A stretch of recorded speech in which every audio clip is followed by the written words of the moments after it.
not as bad as it could be. How are my broichi fellas doing, by the way? Good. Oh, so good. Got a crust on and ready for bread. Okay. Well, guys, coming up soon is the age-old fatherly holiday called Father's Day. And to commemorate and to honor all the dads, whether you are a dad of humans or animals or your bread, you have to really, if you're making sourdough, you got to really parent that yeast. You got to get that starter up there, brother. Yeah, that yeast starter, that sourdough starter is a fidgety little conniption.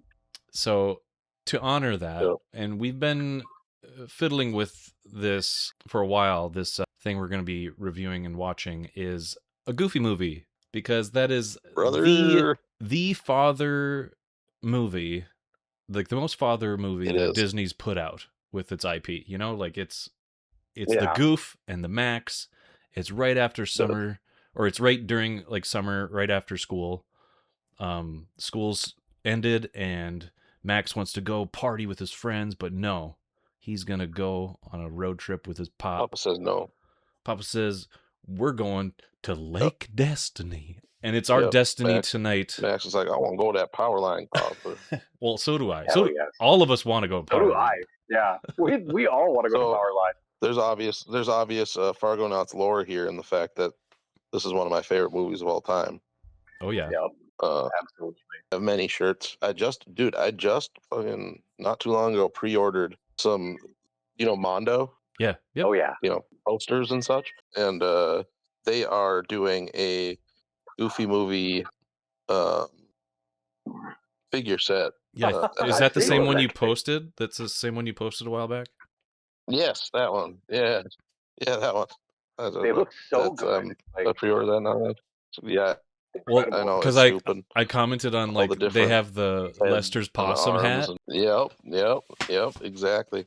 Goofy, it's Max, it's Powerline. But yeah, I mean, this even more Fargonauts connective tissue. This is a sequel of sorts to the animated series Goof Troop, which we watched the first episode of here as well. It's all about single Papa Disney with little boy Max, next door neighbor to Pete with his boy. Oh God, Pete Jr. Yeah. My favorite part about this movie is they got rid of Pistol and his wife. Yep. They just stayed back. They weren't invited on the road trip. Yeah. They have their own movie. They had a soccer meet or some shit. This movie might have been the start of my love for Bigfoot. Yeah. It was just the 30th anniversary last year. Oh, Bigfoot. That's right. Yeah, so Bigfoot. No, of a Goofy movie. Bigfoot's 30. Yay. I busted out my I don't know if I have an active VHS player anywhere, but I have VCR. But I still had my Goofy movie VHS, so I had to pop it out and take a look at it on the anniversary. Still going strong. I watched the shit out of that thing. Yeah, that's physical media, and that like VHS films, though they deteriorate every time you play it. Like they keep degrading, so it's And then like depending on how and where it's stored, there's the risk of mold and all that. But I guess there's machines and crap that you can get to demold things, but like demold movies. But like, I get it if you're a diehard VHS head. But I would like this copy of Star Wars Episode 1, The Phantom Menace, to be demolded, please. Demold me, please, Daddy. When I was looking for that Goofy, movie VHS, I also found my old Big Faces Star Wars VHSs too. Nice. That last of the original cuts. Mm-hmm. Yep.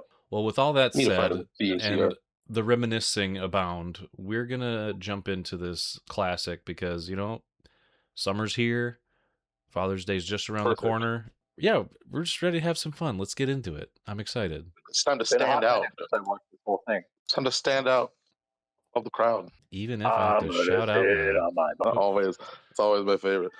It was always all the kids' favorites. Every time that fucking big laugh. Yep, they knew. Fat man say sit on butt. Man say butt. A movie, dude. Here it is. Are you ready? Yahoo-wee. Yeah. A great logo there too. So 90s. It is. This was cinema to me right here. It's like, no, don't let it happen to him. No. And we ended like we started. What a banger, huh? What a banger. Banger. Goes down smooth. Goes down smooth. It's such a quick, fun little romp. It is. Yeah, I don't know if you guys noticed, and this is, we can talk more about this, but when they go on the open road, Yeah, this crew, like the lady and the little guy, yeah, that's the singer at the end, and that's one of the roadies. yeah. He's And then the dogs are there every step of the way. I never noticed that. so like right here when they finally get to the stage, that little guy, the nuns are there, everybody's coming in, there's the little guy there. Yeah. Got the same mustache and everything, pushing them all in. And then she becomes the singer, the one that goes, I do, ah! That Goofy walks in on and like twirls his Yep. ear around her. Yeah. Such a, Max, are you here? Huh? So good. Yeah. Just a bashful Oh my goof. god! Like it's almost like a smear frame. Like the length of this is so short, but he conveys so much with just this little action that he does. Yep. There's just so much good pauses on the goof. So much. There's like so much good like comedic timing in it. Great just animation overall was stupid. That was the whole time I was like, ah, this looks so good. It looks good. It's timeless. Like there's nothing about this that dates it really to me. Like the music maybe, but it's still like pop. Like pop's going to be around for a long time, so it's universal and it's ageless almost. Yeah. The only thing that really dates it is like when Goofy is shown at work. He's working at a portrait studio in like Oh sure. I don't know what it is, all that stuff. like He was putting in 8-track tapes, even though 8-tracks were already outdated by the time this movie came out. Still putting 8-track tapes in his old car, and obviously like cassette players and whatever. But regardless, the rest of the message was timeless. Yeah, Bigfoot will always be a big deal with this too. Like introducing Bigfoot to this world. It's a banger shirt. Yeah, Bigfoot's the best. It's my favorite things in all of movies. Period. That Bigfoot highlight of the movie for sure. This is the thing with this too is like each segment has some sort of iconic thing in it. You know what I mean? Each location, it's pretty crazy. I was reading a little bit about it. Mm-hmm. They apparently, so Jeffrey Katzenberg, when he was chairman at Disney, suggested the storyline inspired by a planned car trip with his daughter to Goofy's story supervisor at the time. So like, and they started making it like two or so years before, like it was right after the TV show that they started making this. Okay. Essentially, and, it was supposed to come out at the end of '94. It got pushed into like spring '95. That was also like '95. Also for Disney was Pocahontas and Toy Story. Like that's a big one. Wow. Like, yeah. Yeah, Mel Gibson and Christian Bale. Wait, who the fuck was Christian Bale? He was the Jonathan, or no, not Jonathan. The other young boy in Pocahontas that doesn't shoot for the whole movie, and then he finally does shoot Quokum. Yep. Never knew that was. I guess Katzenberg too said said that he suggested to make a movie about contemporary teenagers as opposed to talking animal movies and fairy tales. But it was like he had left Disney like before the movie came out. Mm-hmm. So they just kind of threw it out as like a contractual obligation. But it didn't do well with, critics or whatever the hell. But obviously with like our generation, it became like a cult classic. And I think it's like, it is because it's like we were talking about during the movie, how it's like, not really talking down to you. It's not like it's exploring some like real things like the differing opinions of a child and their parent, and like the movie is that where it's like Goofy thinks they're drifting apart and wants to do this trip to bring them together, but to Max it's pushing them further apart until it finally kind of breaks, and then they finally communicate and talk it out, and they see eye to eye. See eye to eye, and they finally like understand each other and come back together at the end, stronger than they were beforehand. And like, so I think it's something that kids, could relate to and understand and enjoyed. And there, that whole setup at the beginning of his fears, his nightmare is to become more like his dad.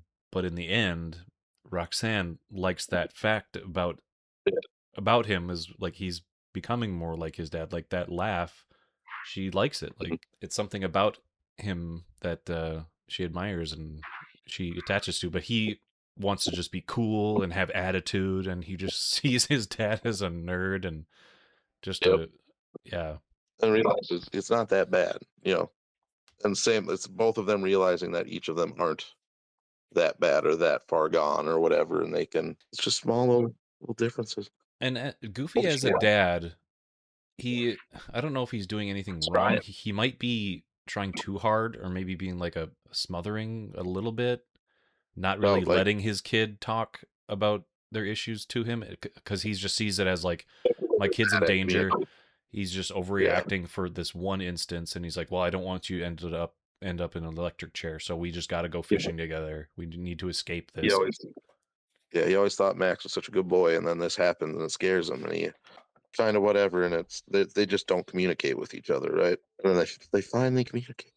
That was so like I was talking about how it got delayed earlier. During one of their screenings for the movie, a single dead pixel was noticed in the footage from a monitor they were using, forcing them to recapture 3/4 of the film with a non-defective monitor. Ugh. So that's why it got pushed back from November 94 to April 95. What a pain. I hate dead pixels. Yeah. I've dealt with them before on cameras or Who on knew like which one was the culprit?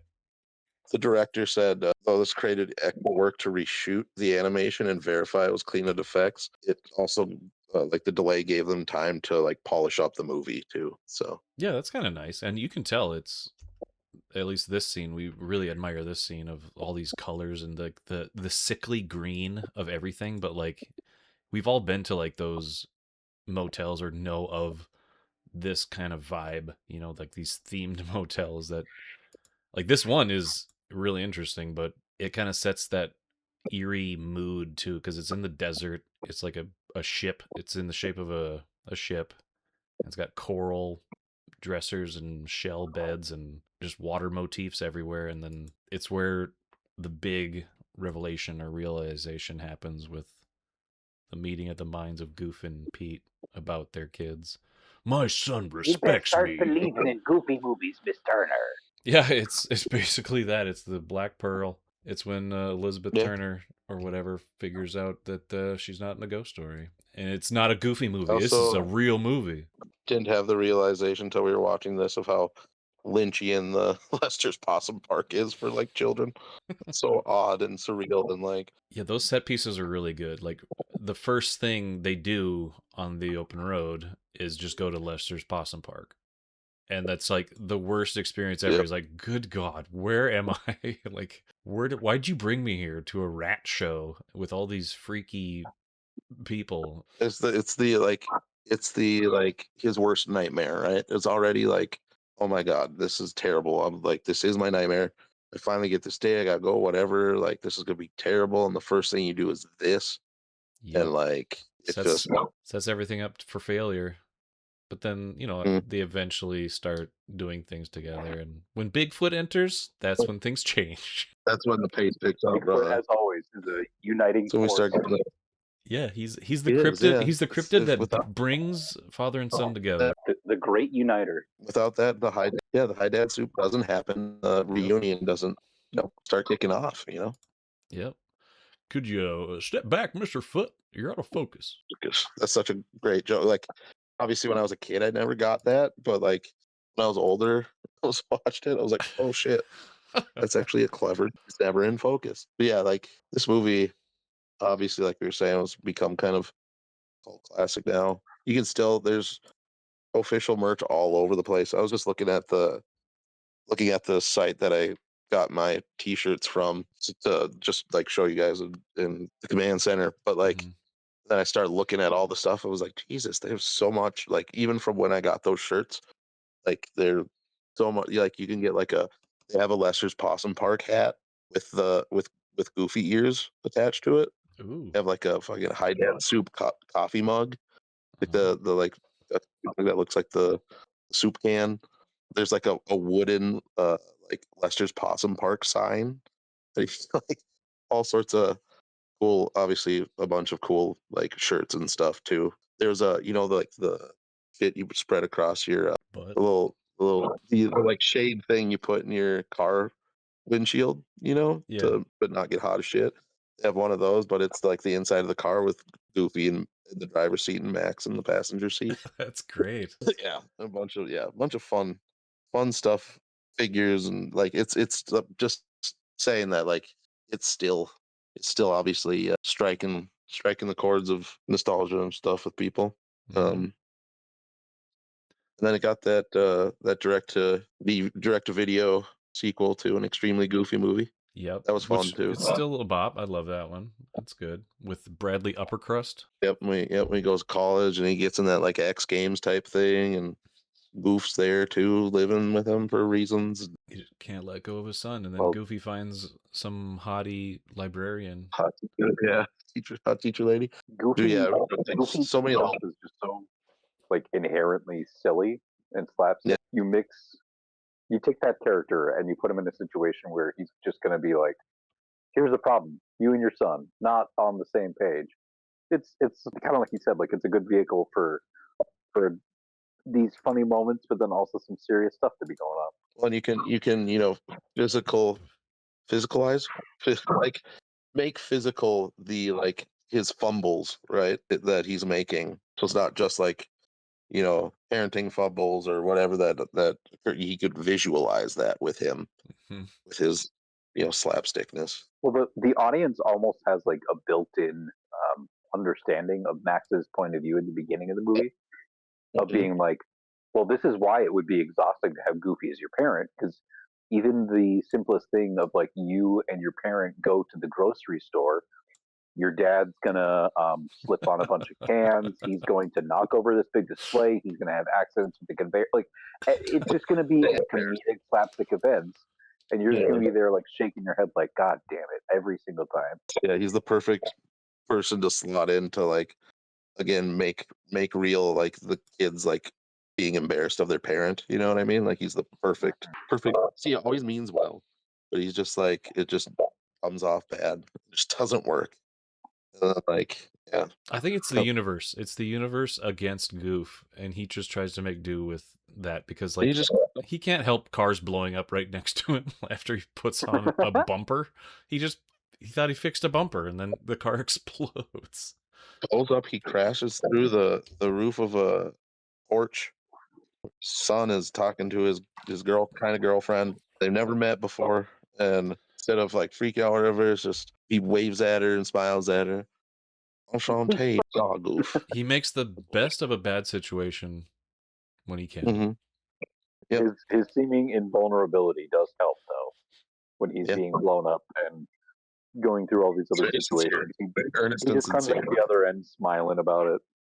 Well, that brings up when we were talking through the movie, we've talked about this before, but if they would ever do a sequel and where they at, and where we left it was kind of like a mirroring of this, but Max is in Goof's place, and Max's kid is losing touch with Max, and there's just the same back and forth, but everybody has kind of evolved a little bit more. He thought he was going to be the cool dad, but Goofy probably thought he was the cool dad too, and you just, they just get to a point and then you become embarrassing, and it's like, oh shit. And like, we're talking like with PJ, where like PJ is somehow like got all his shit together and like lost a bunch of weight and shit, and he's just like a super successful dude now, but he's like lost touch with like, it's like, oh dude, like fun time PJ. Party, like his PJ, whole thing, his story in the background of him and Max reconnecting is him kind of finding the fun again and stuff. And you get a little bit at the end where he finally like breaks back into classic Peach. Then him and Max do their little handshake that they do in the RV. Please, Maximilian, my name is Peter. Yep, Peter. Is it just what's his last name? Is it just Pete the Cat? Dude, I have no idea. Pete whatever Junior. Yeah. But yeah, I think that would be an interesting thing too, is maybe the antithesis of this watching what Pete and PJ's, trip would be like.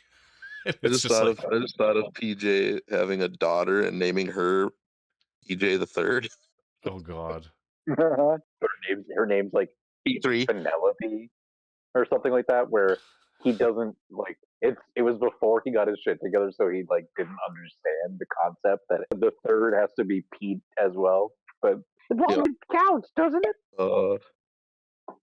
Yeah, then he runs into Roxanne again or something, and they reconnect. It'd be cool. There's a lot of fun things you can do with that, and then I don't know, you'd have to, because like the music does play a very big role in this movie. Mm-hmm. They're all bangers.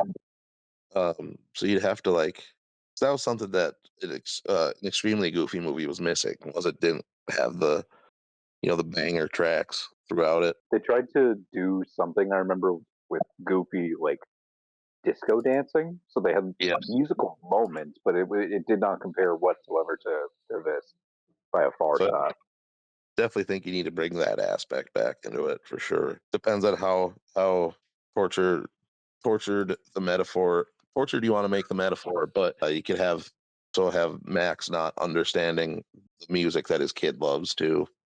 But what if Max works for Powerline, like his maybe not agent, but like works for him, so he's still like really into him, and that's why one of the reasons why his kid is like so out of touch with him. He's like, Dad, you're so stuck in like the 90s or whatever. Like you're I understand that this is your job or whatever, but like you don't have to give so much to your job. You can save some for me at home, and I don't know. He's like Powerline's accountant. Yeah, and Powerline's like trying to do a comeback tour or something like that. Boring, some boring job that he's just stuck in. That's no shit talking accountants. It could be not boring. That's a generic boring job on television and stuff. But he's like he works. Maybe Powerline has a, what do they call it, tenure someplace where he like, and Max like works a Max merch booth or something like that. Just sells Powerline merch all day. Yeah, runs his online merch store. Online merch store. That's good. He's an e-commerce guy for Powerline. Sitting there in front of a computer. Oh, well, no, he just sold the shirt, I guess. I mean, you show him, because it's like at this point now, like Powerline's not the most famous person in the world anymore, so it's just like a smaller operation. And it's just him and a couple other dudes in a warehouse, and order, and he just walks over down an aisle in the warehouse, grabs like a shirt out, goes back, packages it up, labels it, sends it off, and sits back down. And then it beeps again, and there's another email or another alert, and he's just like, well, go pack another one. Just a sad dead end job. But he gets to, it was exciting when he got into it, because he was, working for his idol, and it was at a time where he was still super, popular, and merch stores were, a hot thing. So it was just like, but now his operations dwindled down to just him and some numbnuts, and he's just sitting there in a warehouse packaging shirts for guys. I guess if you're going with the canon, because it is canon that he's really good at sports now, in extreme sports. Oh, yeah. There was remember there was like various little lore bits after, because as like Max and other people would appear in other Disney related things. Let me see here. Goof. Boy. You're gonna get on your Goofopedia? Yep. When I was in Disney one time, I saw Max walking around. Get his autograph? He was on House of Mouse. He was still a teenager and worked as a parking valet for the club. Let's see. Man. You get a few Max episodes. Oh, there's a segment on Mickey's Once Upon a Christmas. Reading up on Goofy's wife. Santa doesn't exist. Funny. Reading up on Goofy's wife is interesting, where it's one of the biggest mysteries in Disney history, apparently. Like, there's no definitive answer. In the 1950s, Disney shifted Goofy away from his standard slapstick routines and into a series of everyman shorts. His alter ego was George Geef, and in those, he had a faceless wife, usually referred to as Mrs. Geef. In a running gag, her face was never shown on screen. Viewers only saw the back of her red hair, her hands, or her silhouette. She was portrayed as tall, slender woman who was an infamously terrible driver hated Goofy's gambling habits, and was just as eccentric as her husband. That's interesting. That's a lot to a character, though. That's pretty dynamic. Yeah. But just seeing her face, I guess, is the mystery. I like that. Well, and like then what happened to her too, because and then in the it says Mrs. Geef was completely omitted from all 79 episodes of Goof Troop, a Goofy movie, and an extremely Goofy movie. Max's mother is never mentioned once or pictured. Mm-hmm. Yeah. So like in the 50s shorts, she's there a little bit, and then just completely omitted afterwards. So Max's last like continuity appearance, whatever, from Mickey's Twice Upon a Christmas from 2004, direct-to-video animated film. The segment was titled "Christmas Max Miss." Max grew up into a young adult. He brings his friend Mona. He hopes to make his girlfriend home for Christmas. What? Goofy picks him up at the train station, brings him back to the house where Goofy shows Mona Max's baby pictures and unwittingly embarrasses Max with all his fatherly love. In the end, as Mona finds Goofy's quirks to be endearing, Max decides to forget his embarrassment and join in on the fun. But he does make a cameo appearance in some photos in the recent DuckTales series. Mm. So crap. But yeah, the boy Max, dude. Still kicking around. We need that like Goofy movie sequel.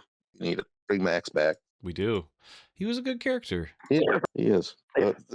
Disney had the courage to depict one of their characters as a grandparent. I think we could come a long way. Like Goof is the perfect one to do it with, you know. Yeah, Mickey Mouse is the Superman, so he can't like ever age or show generational. He doesn't even have any children. Right. Donald Duck again. Nephews. He's too. Yep. But Goofy, we know him to be a solid, stable. He was the perfect one to make a dad.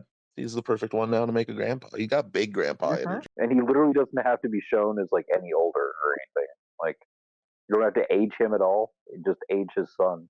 Goofy is timeless. Like he will always be Goofy. Just throw a couple wrinkles if you want to, but you don't need to. Just those little those three hairs on his head. Just turn those gray. That's it. That's all you gotta do.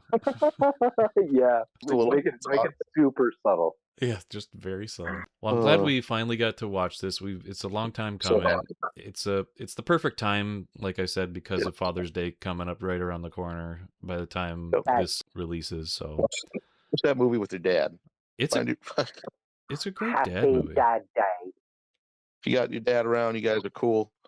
Find him. Be like, Dad, we're gonna watch this 31-year-old movie. Let's do it. Bring your father to a VHS and bring him and say, Father, look upon this cassette, this obelisk of black. You and I shall observe together. Ha ha ha ha. But I want to thank my other broichy daddies for watching with me. Don't say that. Well, you guys are dads. Yeah. Broadshot occurred. Broichy daddies. I don't feel comfortable with that. Big bad broichy daddies. Big bad broichy daddies. That's our new ska punk or jazz renaissance. Big bad broichy diapers. But yeah, thanks everybody for joining us. Go watch a Goofy movie if you haven't. It's a great time, goofy time, and Goofy. We'll be also back. Watch the documentary that's on Disney Plus too about it. Oh yeah, that came out. That came out last year when it was the 30th. Yep, check that out. Definitely check that out. No, it's got Bill Farmer and Jason Marsden just talking in a car. It's on YouTube. Go look it up on YouTube. You're on YouTube, dude. Or that. Don't give Disney Plus your money. They don't deserve it. But you might need to watch Goofy movie. Oh? But you don't. That's the magic. But like, you might not have like some people just don't have other physical media players anymore. Well, that's solvable. You know, these are things that we can do things about. Si se puede. Yes, we can. We can, dude. I have my VHS. I got my DVD. My David. My DVD. David. I can watch Goof whenever, dude. Get my Goof. The big smooch. The perfect smooch. The perfect smooch. Aw, Dad. Aw, Dad. Aw, Dad. Bang. Aw, Dad. Aw, Jimmy.